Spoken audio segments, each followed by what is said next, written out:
এবার ইসরায়েলের উপর নৌ অবরোধ দিল হুতি বিদ্রোহীরা। আরো বিস্তারিত জানিয়ে দিব। এদিকে ইরানের পারমাণবিক স্থাপনায় হামলার প্রস্তুতি নিচ্ছে ইসরায়েল। এবার ইসরায়েলের সঙ্গে বাণিজ্য আলোচনা স্থগিত করেছে যুক্তরাজ্য।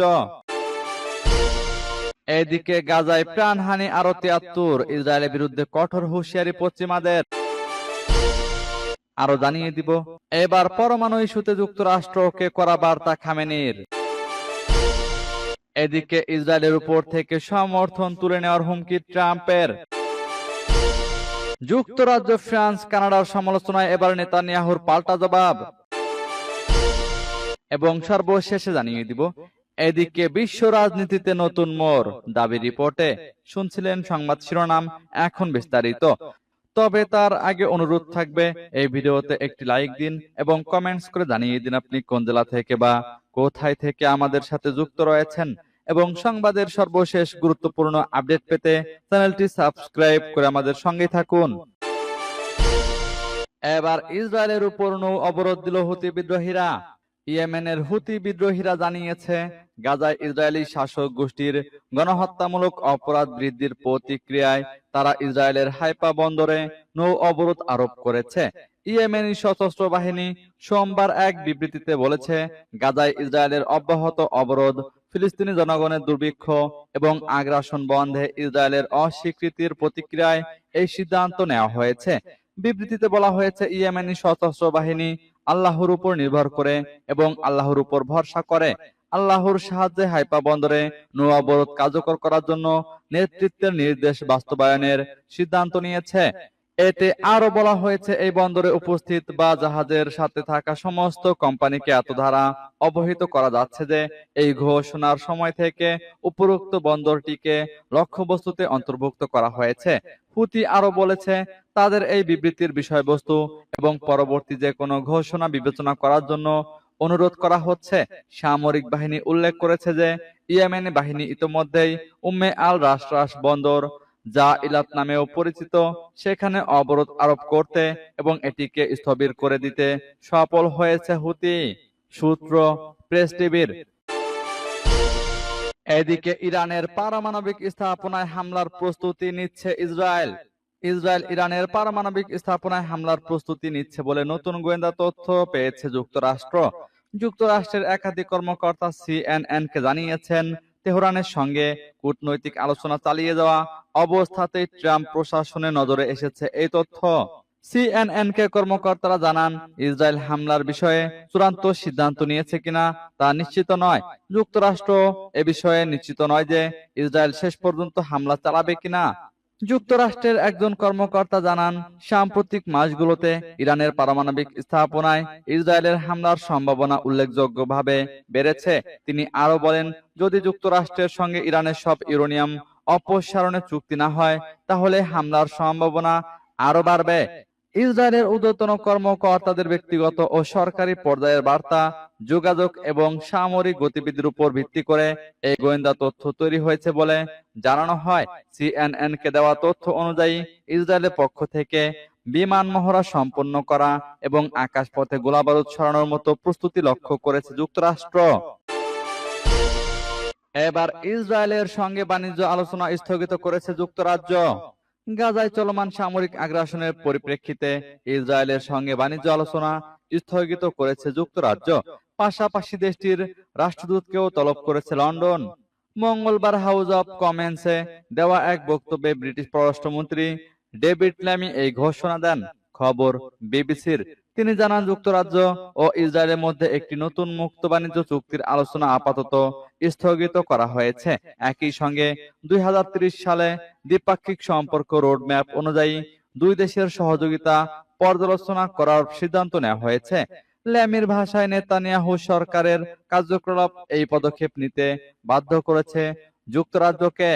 গাজায় মানবিক সহায়তার উপর আরোপিত অবরোধের বিষয়টি স্পষ্ট করে তুলে ধরে ডেভিড ল্যামি বলেন, ইসরায়েলের রাষ্ট্রদূতকে পররাষ্ট্র দপ্তরে ডেকে জানানো হয়েছে যে ত্রাণ সহায়তার পথ রুদ্ধ করা সম্পূর্ণভাবে গ্রহণযোগ্য নয়। তিনি আরো বলেন, গাজার পরিস্থিতি এখন অন্ধকারের একটি নতুন ধাপে প্রবেশ করেছে। মঙ্গলবার মাত্র 10টিরও কম ত্রাণবাহী ট্রাক সেখানে প্রবেশ করতে পেরেছে, যা চরম লজ্জাজনক বলে মন্তব্য করেন তিনি। এদিকে গাজায় প্রাণহানি আরো ৭৩ জন, ইসরায়েলের বিরুদ্ধে কঠোর হুঁশিয়ারি পশ্চিমাদের। গাজা উপত্যকায় নতুন সামরিক অভিযান ও মানবিক সহায়তা বন্ধের জেরে ইসরায়েলের বিরুদ্ধে কঠোর পদক্ষেপ নেওয়ার হুঁশিয়ারি দিয়েছে যুক্তরাজ্য, ফ্রান্স ও কানাডা। সোমবার এক যৌথ বিবৃতিতে এ হুঁশিয়ারি দেন যুক্তরাজ্যের প্রধানমন্ত্রী কিয়ার স্টারমার, ফ্রান্সের প্রেসিডেন্ট ইমানুয়েল ম্যাক্রো ও কানাডার প্রধানমন্ত্রী মার্ক কার্নি।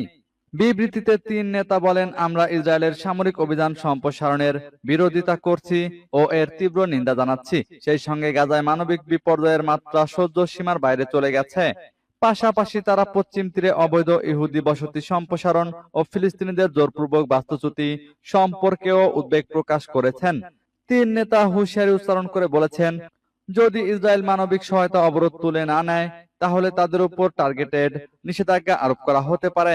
এ নিয়ে যুক্তরাজ্যে ফিলিস্তিনের রাষ্ট্রদূত হুসাম জুমলট আল জাজিরাকে বলেন, এই তিন দেশের করা সবচেয়ে গুরুত্বপূর্ণ কাজ হবে ইসরায়েলের উপর পুরোপুরি অস্ত্র নিষেধাজ্ঞা আরোপ করা। তিনি বলেন, যুক্তরাজ্য কিছু অস্ত্র রপ্তানি স্থগিত করলেও তা যথেষ্ট নয়, একে সম্পূর্ণ ও ব্যাপক নিষেধাজ্ঞা হতে হবে। এবার পরমাণু ইস্যুতে যুক্তরাষ্ট্রকে করা বার্তা খামেনির। ইরানের পরমাণু কর্মসূচি ইস্যুতে যুক্তরাষ্ট্রের সঙ্গে চলমান পরোক্ষ আলোচনার ফলাফল নিয়ে গভীর সংশয় প্রকাশ করেছেন দেশটির সর্বোচ্চ নেতা আয়াতুল্লাহ আলী খামেনি। একই সঙ্গে তিনি যুক্তরাষ্ট্রকে কড়া বার্তা দিয়ে বলেছেন, আমাদের কোনো ইস্যুতে আমরা অন্যের অনুমতির জন্য অপেক্ষা করি না।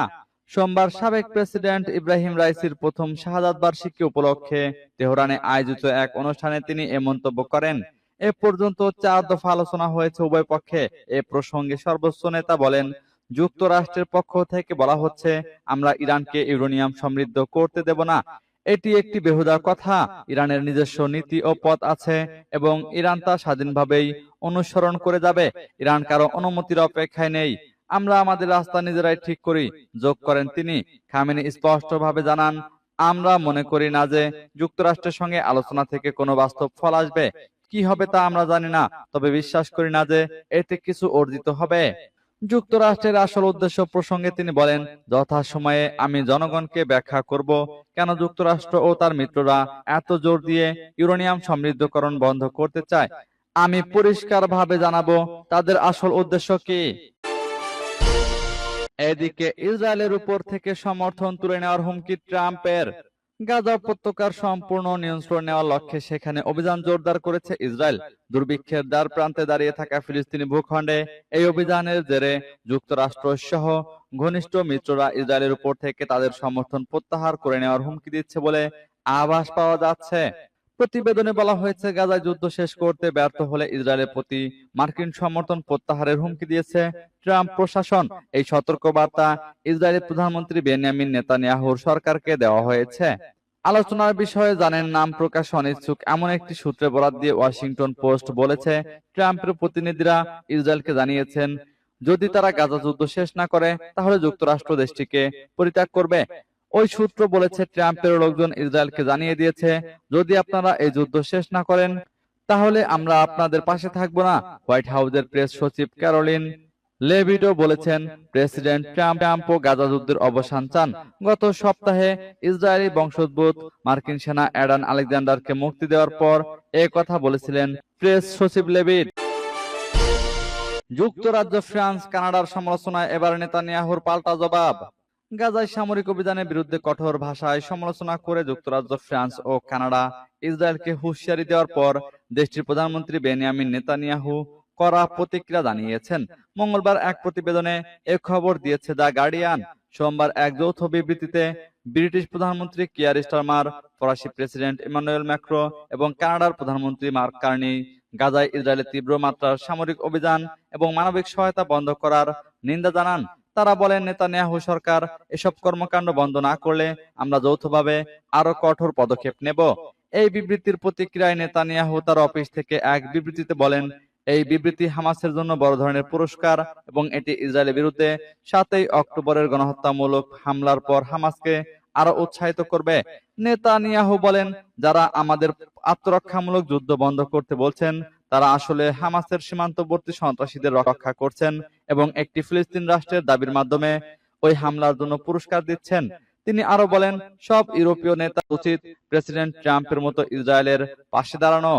নেতানিয়াহুর ভাষ্য, এই যুদ্ধ শেষ হতে পারে আজই যদি বাকি জিম্মিদের মুক্তি দেওয়া হয়, হামাস অস্ত্র ফেলে দেয়, তাদের নেতাদের নির্বাসনে পাঠানো হয় এবং গাজা নিরস্ত্রীকরণ হয়। কোন রাষ্ট্রই এর চেয়ে কম কিছু মেনে নিতে পারে না, আমরাও নয়। তিনি বলেন, এটি সভ্যতা বনাম বর্বরতা লড়াই। ইসরায়েল ন্যায়সঙ্গত উপায়ে আত্মরক্ষা অব্যাহত রাখবে যতক্ষণ না চূড়ান্ত বিজয় অর্জিত হয়। এদিকে বিশ্ব রাজনীতিতে নতুন মোড়, দাবি রিপোর্টে। মার্কিন সংবাদ মাধ্যম দা হিল ইসরায়েলের প্রধানমন্ত্রী বেনিয়ামিন নেতানিয়াহু সম্পর্কে আমেরিকার প্রেসিডেন্ট ডোনাল্ড ট্রাম্পের সাম্প্রতিক পরিবর্তিত অবস্থান বিশ্লেষণ করে একটি প্রতিবেদন প্রকাশ করেছে। প্রতিবেদনে বলা হয়েছে, নেতানিয়াহুকে এখন আর মার্কিন মিত্র হিসেবে দেখা হয় না। ট্রাম্প সম্প্রতি ইসরায়েল সফর এড়িয়ে পশ্চিম এশিয়ার সফরে দেশগুলোর দিকে মনোযোগ দেন। দা হিলের বিশ্লেষকদের মতে এটি ইসরায়েলের প্রতি ট্রাম্পের বিদ্বেষ নয়, বরং একটি পরিষ্কার বার্তা যে আমেরিকা এখনো একটি পরাশক্তি, যার নিজস্ব স্বার্থ রয়েছে, ইসরায়েলের অন্ধ সমর্থক নয়। প্রতিবেদনে বলা হয়, এই বার্তাটি স্পষ্ট, যুক্তরাষ্ট্র একটি পরাশক্তি ইসরায়েলের মতন কোন দেশকে নির্ভরতা বা অর্থনৈতিক সাহায্যের মাধ্যমে টেনে নিতে নয়, বরং নিজের কৌশলগত স্বার্থ রক্ষা করায় তার প্রাধান্য। দা হিলের বিশ্লেষকের মতে, আমেরিকার রাজনৈতিক মহল দীর্ঘদিন ধরে যে কথা প্রকাশ্যে বলতে ভয় পেত, তা এখন সামনে এসেছে। নেতানিয়াহু প্রকৃতপক্ষে আমেরিকার মিত্র নন।